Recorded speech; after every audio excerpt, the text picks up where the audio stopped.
Hi, hello, welcome to Dialogue TV, anything and everything. Flash news.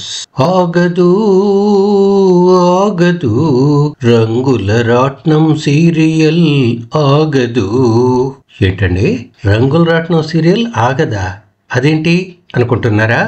మొన్నెప్పుడో జూన్లోనే ఆగిపోయింది అని, జూలైలో ఆగిపోతోంది అని సోషల్ మీడియాలో వీడియోలు కూడా వైరల్ అయినట్టు గుర్తు. మీరేంటండి కొత్తగా ఇప్పుడు రంగుల రాట్నం సీరియల్ ఆగదు ఆగదు అంటున్నారు? నిజమా? శుభం కార్డు కూడా పడిపోయింది, ఆఖరు షూటింగ్ కూడా అయిపోయింది అని వీడియోలు న్యూస్ వచ్చాక ఇదెక్కడి ఫ్లాష్ న్యూస్ అండి అనుకుంటున్నారా? అయితే మీలాంటి అనుమానమే మాకు కూడా వచ్చింది. అందుకే మా డైలాగ్ టీవీ అసలు ఈ రంగుల రాట్నం సీరియల్ క్లోజ్ అవుతుందా లేదా అనే నిజాన్ని తెలుసుకోవాలని ఎంక్వైరీ మొదలుపెట్టింది. మా ఎంక్వైరీలో అభిజ్ఞ వర్గాల ద్వారా ఒక ముఖ్యమైన సమాచారం తెలిసింది. అదేంటంటే, తొందరపడి ఒక కోయిల ముందే కూసింది అన్నట్టు ఇప్పటిదాకా మీరు చదివినవి కానీ విన్నవి కానీ అన్నీ కరెక్ట్ కానే కాదు. రంగుల రాట్నం సీరియల్ క్లోజ్ కావటం లేదు. శుభం కార్డు పడిపోయింది అనే మాట కూడా అసత్యమే. అసలు సత్యం ఏంటంటే, రంగుల రాట్నం సీరియల్ సరికొత్త మార్పులతో సరికొత్త పాత్రలతో ప్రేక్షకుల్ని అలరించటానికి సుందరంగా ముస్తాబు అవుతోంది. మేము నమ్మం, క్లోజ్ అయిపోయినట్టే అనుకుంటున్నారా? అయితే చెప్పండి, ఎలా క్లోజ్ అవుతుంది? ఒక క్షణం రంగుల రాట్నం సీరియల్ కథను గుర్తెచ్చుకుందామా? శంకర్, సూర్యం అనే ఇద్దరు మిత్రులతో మొదలైనటువంటి కథ. రాధా, రాణి ఒక బిజినెస్ పని మీద కొండదారిలో వెళ్తుంటే యాక్సిడెంట్ జరగటం దగ్గర ఈ సరికొత్త మలుపు తీసుకుంది కదా.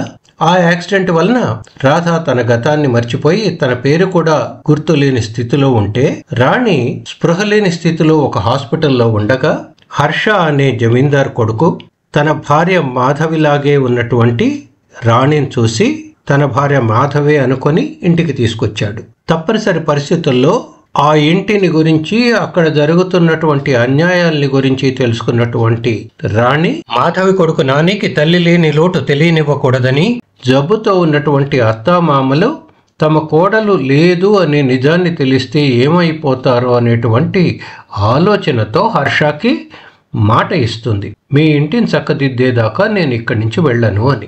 మరి ఇప్పుడు జరుగుతున్న కథలో తన ఇంట్లో తన కళ్ళ ముందే తన భర్త డ్రైవర్గా పనిచేస్తుంటే, తనే నా భర్త రాధాకృష్ణ అని చెప్పలేని స్థితిలో ఉన్నటువంటి రాణి అతనికి కష్టం కలిగితే ఓర్చుకోలేకపోతోంది, అతనికి ఏదైనా గాయం అయితే అల్లాడిపోతోంది, తనకి సేవ చేయాలని, దగ్గరుండి అన్నీ చూసుకోవాలని ఆరాటపడిపోతోంది. అది చూసిన బాబురావు, నందిని వాళ్ళు కావాలనే కట్టుకథలు కల్పించి వాళ్ళ మధ్య ఏదో అక్రమ సంబంధం ఉంది అనేంత దారుణంగా నిందలు వేస్తుంటే భరించలేకపోతోంది. ఈ స్థితిలో ఇప్పుడు ఉన్న కథ మీరు విన్నట్టుగా జూన్లో క్లోజ్ అయిపోతుంది అన్నారు. క్లోజ్ అయిందా? జూలైలో క్లోజ్ అయిపోతుంది అన్నారు. క్లోజ్ అవుతోందా? లేదు. అసలు ఎలా క్లోజ్ అవుతుంది? లాంగెస్ట్ తెలుగు సీరియల్ కి సింగిల్ డైరెక్టర్ గా ఇండియా బుక్ ఆఫ్ రికార్డ్స్ అవార్డుని అందుకున్న ప్రముఖ దర్శకులు అనిల్ కుమార్ గారు అంత అబ్రప్ట్ గా సీరియల్ ని ఎండ్ చేస్తారని ఎలా అనుకుంటాం?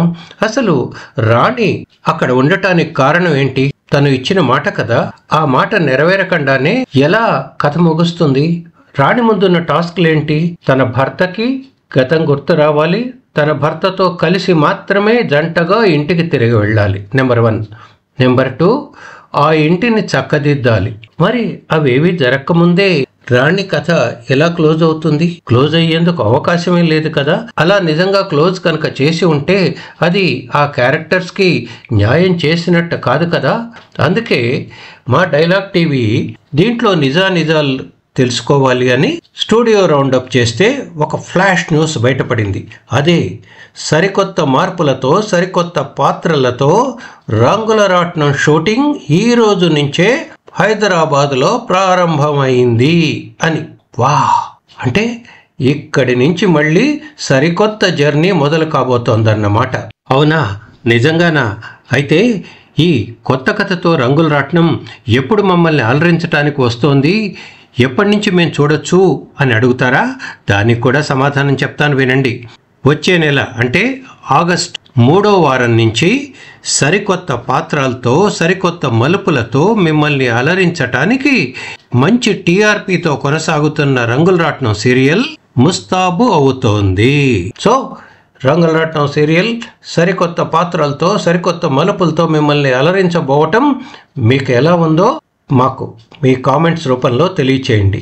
ఈ వీడియో మీకు నచ్చితే లైక్ చేయండి, షేర్ చేయండి, కామెంట్ చేయండి. అలాగే మన డైలాగ్ టీవీని సబ్స్క్రైబ్ చేసుకొని మాకు సపోర్ట్గా నిలబడండి. మరో సరికొత్త వీడియోతో మళ్ళీ కలుద్దాం. Thank you.